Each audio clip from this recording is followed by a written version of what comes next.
Comment j'ai fait pour améliorer ma productivité, que ça soit à titre personnel ou que ça soit à titre professionnel pour mon business? On va voir ensemble les 7 plus grandes lois du temps et de l'efficacité qui, tu vas le voir, sont en fait les 7 plus grandes lois de productivité.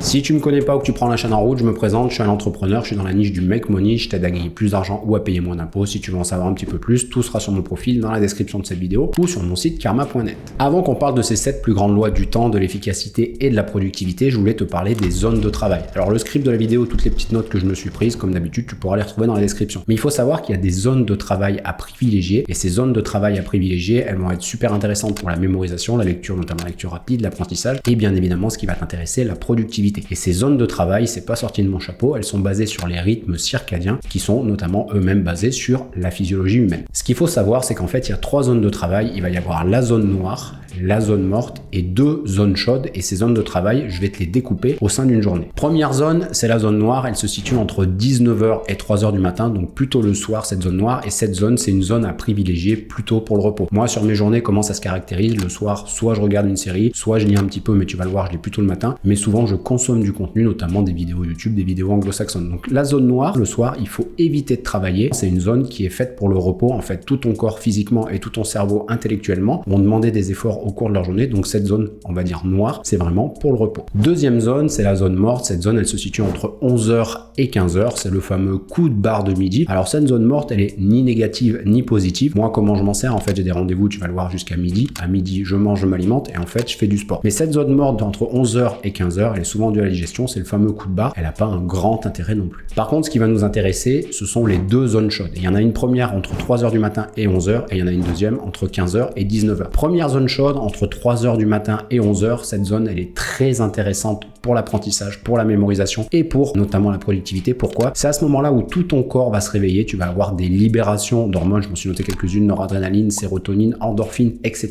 Et à ce moment-là, ton cerveau, il est frais intellectuellement, ton corps, il est frais physiquement et il va falloir profiter de ce pic d'hormones. C'est à ce moment-là, tu vas le voir, qu'on a un maximum de productivité. Comment ça se caractérise, moi, sur une journée? C'est à ce moment-là, notamment, que je fais de la lecture rapide, de l'apprentissage rapide ou que, notamment, je crée mon contenu, par exemple, que j'écris les scripts comme pour cette vidéo. Donc, vraiment, cette zone entre 3h du matin et 11h, c'est le moment à privilégier pour l'apprentissage, pour la mémorisation et également pour la productivité. Et comme je te le disais, il y a une deuxième zone chaude qui, elle, va se situer entre 15h et 19h et en neurosciences et notamment sur les recherches, beaucoup utilisent cette zone pour les tâches manuelles, les tâches physiques, les tâches créatives. Alors moi, souvent, à ce moment-là, je fais encore du sport, je réponds aussi pas mal aux clients, mais ce qu'il faut vraiment que tu retiennes à travers ces zones, et après on va rentrer dans les 7 lois de productivité, c'est que tu as vraiment un pic de productivité entre 3h du matin et 11h dû à tes hormones, et tu as également un deuxième pic de productivité qui là peut être intéressant pour les tâches physiques, pour les tâches créatives, pour les tâches un petit peu plus manuelles entre 15h et 19h. Donc si tu peux caler tes journées, ça c'est basé sur le rythme circadien, je te le rappelle, ça peut être super intéressant pour ta productivité. Maintenant qu'on a vu ces zones de travail à privilégier ou à éviter, on va rentrer dans le vif du sujet et je vais te partager les 7 plus grandes lois sur le temps, l'efficacité et sur la productivité. À chaque loi, je vais donner des exemples de moi, ce que j'ai mis en place, en tout cas à titre personnel ou à titre professionnel, pour avoir un petit peu plus de productivité. Première loi, c'est la loi de Parkinson. Qu'est-ce qu'elle nous dit? Le travail s'étale de façon à occuper le temps disponible pour son achèvement. Comment est-ce que tu vas pouvoir faire? En fait, ce qu'il faut, c'est que tu prennes la tâche que tu dois faire et tu vas fixer la moitié du temps que ça t'aurait pris en temps normal. Ce que je me suis rendu compte, par exemple, je vais te prendre l'exemple d'une journée type que je fais. Le matin, je vais souvent écrire du contenu, que ça soit des posts sur LinkedIn, que ça soit des scripts pour mes vidéos, etc. Et si j'ai 1 heure de disponible, en fait, la tâche va me prendre 1 heure. Par contre, si intellectuellement, je me dis et je mets un timer, j'ai qu'une demi-heure, et ben tu te rendras compte qu'en fait, tu vas prendre qu'une demi-heure. Alors, bien évidemment, tu peux pas écraser le temps au maximum, mais cette loi de Parkinson, je te le répète, elle nous dit que le travail va s'étaler de façon à occuper le temps disponible pour son achèvement. Donc, petite astuce, comment est-ce que tu peux avoir augmenté ta productivité? Tu prends le temps d'habitude que te prenait ta tâche et tu vas le diviser par 2, tout simplement, tu te mets un timer. Première loi, loi de Parkinson. Deuxième loi, la loi de Carlson. Qu'est-ce que nous dit la loi de Carlson? C'est qu'un travail réalisé en continu prend moins de temps et d'énergie que lorsqu'il est réalisé en plusieurs fois. Regroupe tes tâches de même nature et chaque journée ou bloc de travail doit être alloué à une seule tâche. Comment est-ce que ça se passe? Moi, en fait, je découpe à la fois ma journée, mais à la fois ma semaine. Par exemple, le matin, je me lève, je fais ma lecture pendant une demi-heure. Ensuite, je bois un café, je bois un petit verre d'eau et ensuite, je me mets à la création de contenu. Soit j'écris les scripts, soit j'écris les posts, etc. Et ensuite, j'ai mes rendez-vous. Ensuite, je fais un petit peu de sport. Ensuite, je réponds à tous mes clients, etc. Bref, ma journée est découpée. Et si tu veux aller un petit peu plus loin, sur cette loi de Carlson, tu peux également le faire à l'échelle d'une semaine. Parfois, ce que je fais, c'est que le lundi, j'écris tous mes posts. Le mardi, j'écris tous mes scripts. Le jeudi, je tourne tout mon contenu, tous mes vidéos, toutes mes newsletters, tous mes vocaux, etc. Et en fait, chaque journée, tu as une tâche. Et c'est ce que te dit la loi de Carlson, c'est qu'un travail réalisé en continu, lorsque tu vas faire tout le temps la même tâche, ça va te prendre moins de temps et d'énergie que lorsqu'il est réalisé en plusieurs fois. Alors, il y a certaines personnes, selon les profils, qui aiment bien varier un petit peu les tâches, mais cette loi de Carlson, elle nous dit qu'il vaut mieux travailler par bloc, que ce soit au cours d'une journée ou bien évidemment au cours d'une semaine. Troisième loi, et c'est une de mes lois préférées, la loi de Douglas. Qu'est-ce que nous dit la loi de Douglas? C'est que plus on a de place sur son bureau, plus on étale ses affaires. Les conseils que je peux te donner, range tout et garde-toi près de toi juste l'essentiel. Alors ici, ça se voit pas trop, mais en fait, il n'y a rien autour. Je veux pas avoir de charge mentale, ni de personne, ni de son, ni d'affaires. Pour moi, c'est une charge mentale, c'est une charge intellectuelle. Je vais te faire des captures d'écran de mon bureau, de quand je travaille, de quand je suis en déplacement, etc.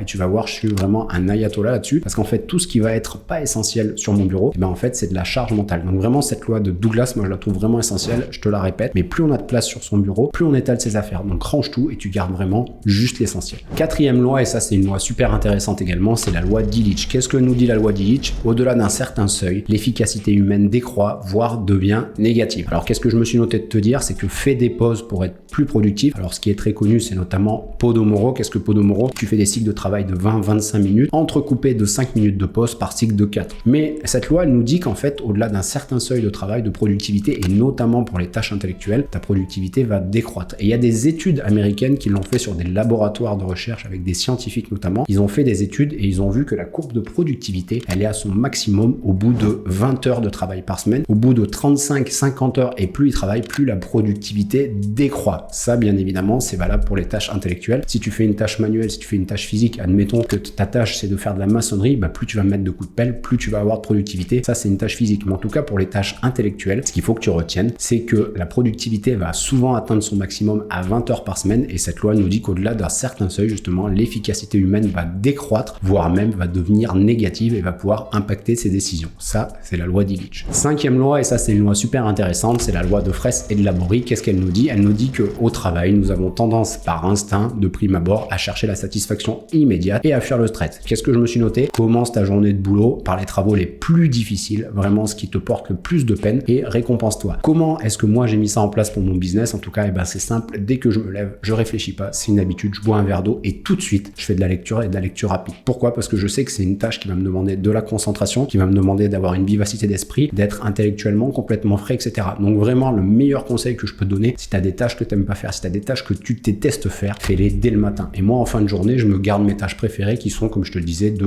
consommer du contenu, notamment du contenu américain sur YouTube, regarder des vidéos, écouter des podcasts. Ça, en fait, c'est un réel plaisir. Donc c'est pour ça que je me récompense comme ça. Mais cette loi, elle nous dit qu'on a tendance par instinct à chercher la satisfaction immédiate et à fuir le stress, fuir ce qui est difficile. Donc le meilleur conseil que je peux te donner, c'est dès le matin, tu fais tes tâches les plus difficiles ou celles que tu aimes le moins. Sixième loi, et ça c'est une loi très très connue, tu en as sûrement entendu parler, c'est la loi de Pareto. Qu'est-ce que nous dit la loi de Pareto? C'est que 80% des effets sont produits par 20% des causes. On pourrait la mettre dans plein de recherches. Par exemple, 80% de ton chiffre d'affaires va venir de 20% des clients, 80% de tes emmerdes vont venir de 20% des clients. Bref, 80% des effets sont le produit de 20% des causes. Ce qu'il faut que tu te retiennes, c'est que 20% également de ce que tu vas faire va te donner 80% des résultats. Donc le conseil que je peux te donner, c'est ne fais que le strict nécessaire qui va te donner des résultats. Essaye de trouver ces 20% qui te donnent le 80% de résultats dans ta vie, dans ton business, dans ton activité, dans tes pratiques sportives, etc. Mais concentre-toi sur ces 20%. Et les 3 règles simples que je peux te partager, c'est 1, hiérarchise les priorités, 2, apprends à dire non parce que tu as 20% de ce que tu vas faire qui va te donner 80% de résultats. Donc les 80 autres %,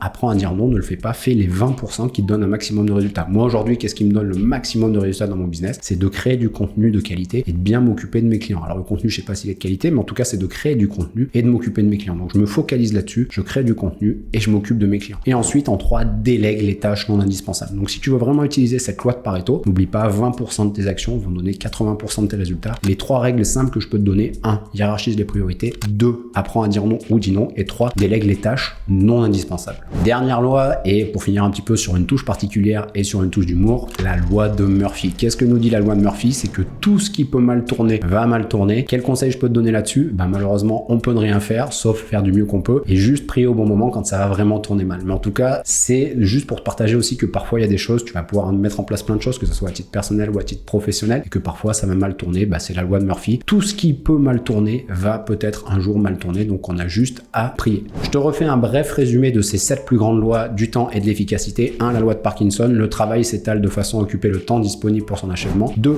La loi de Carlson, un travail réalisé en continu prend moins de temps et d'énergie que lorsqu'il est réalisé en plusieurs fois. 3. La loi de Douglas, plus on a de place sur son bureau, plus on étale ses affaires. 4. La loi d'Illich, au-delà d'un certain seuil, l'efficacité humaine décroît, voire devient négative. 5. La loi de Fraisse et de Laborie, au travail nous avons tendance par instinct à chercher la satisfaction immédiate et à fuir le stress. 6. Très connue, la loi de Pareto, 80% des effets sont le produit de 20% des causes. Et enfin 7, la loi de Murphy, tout ce qui peut mal tourner va mal tourner. N'hésite pas, si ce format te plaît, un petit peu sur la productivité, et surtout si tu as des questions, des interrogations, c'est avec grand plaisir que j'y répondrai. Si tu as des idées de contenu que tu veux que je fasse, et bien pareil, tu me le mets en commentaire. Et ce qui va nous intéresser, que ce soit moi et bien évidemment tout le monde, toute la communauté, c'est si tu as d'autres astuces pour mieux gérer ton temps, mieux gérer ton efficacité, mieux gérer ta productivité, et bien pareil, n'hésite pas à nous le partager en commentaire. J'espère que cette vidéo t'a plu, et moi je te dis à la semaine prochaine pour une nouvelle vidéo.